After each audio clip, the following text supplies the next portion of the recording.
Hi, you guys. I was just coming to do a video. I said I was gonna start trying to do things like this a little bit at a time, but I cut my hair again, and I guess this is the look I'm going for. I didn't know this was the look that I was going for, but I guess it's the look that I'm going for. It's a little packed down right now because I wet it and put some moisturizer and oil and stuff on it. So I really like it. I think I like the taper look, and I think I'm gonna go for the taper look. And I'm just really exploring and starting to get really comfortable in my skin. And that's funny, at 46, I'm finally settling down and finally starting to accept me. And I went outside just a little while ago and walked around and just thought about things. And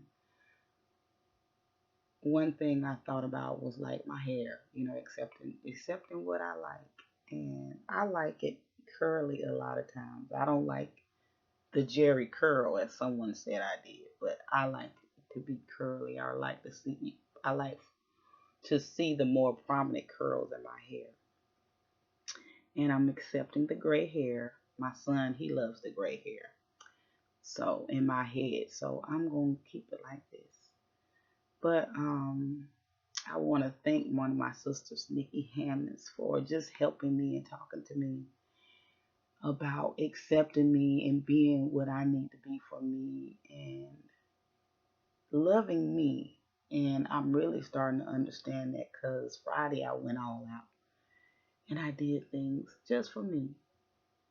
Um, and it made me feel good. And another thing I thought about was when we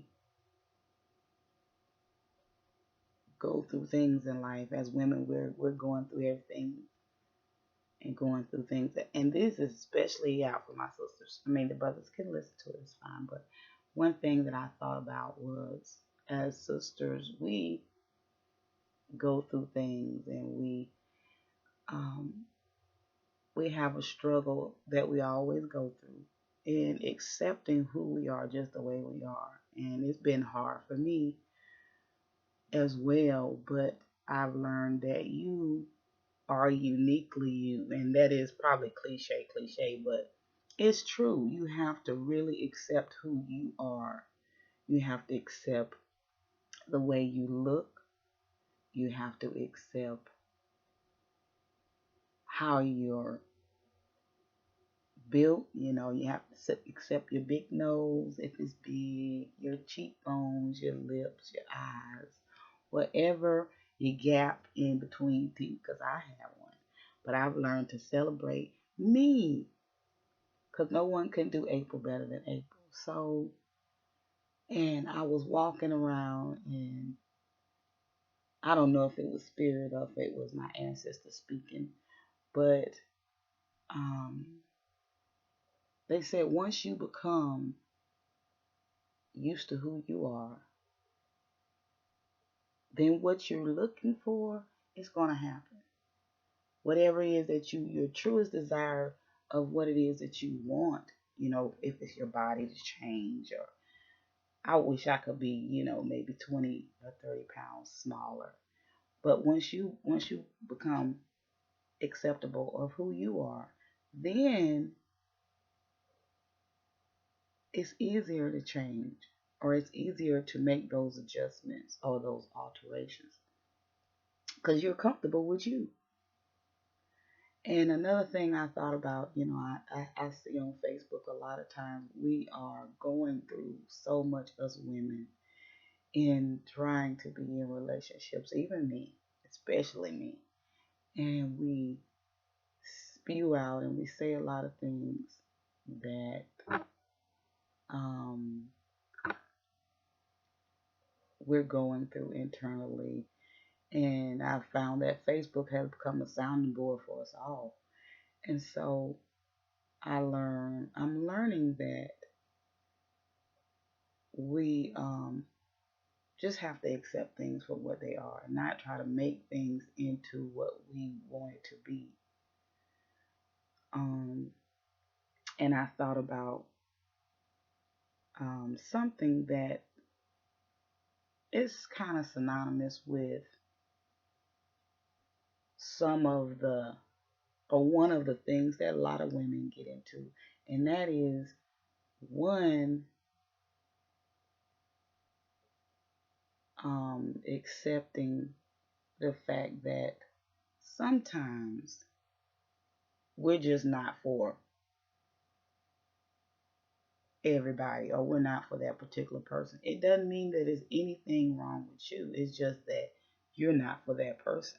And I thought about shopping, and how when I go shopping, and I know we as women, we are very particular about the things that we wear. I am very particular, and it's funny because when I go in the store, I say to myself, if it doesn't call out my name, then it's not for me.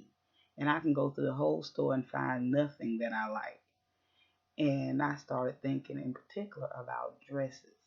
And I said, I can look at dresses and I could see them, a lot of them, and I can say, oh, this is nice, or this is nice for my girlfriend, but it's not for me. And I can pull out a dress and I can like it, and it can, fit me, just right sometimes, not always exactly right, but that's what I'm saying. And it can have the right color, or it might have the right color, but it's got a lot of flowers or whatever, but it's just not exactly what I want. And I think that is like when we date or when we're trying to find a mate.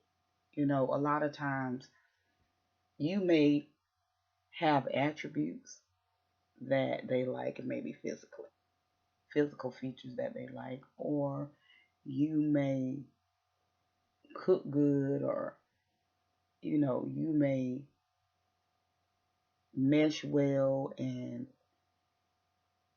interact well when you're out in public, and they like that, or they like who you are when you're mingling out with other people, but you're just not exactly what they're looking for. And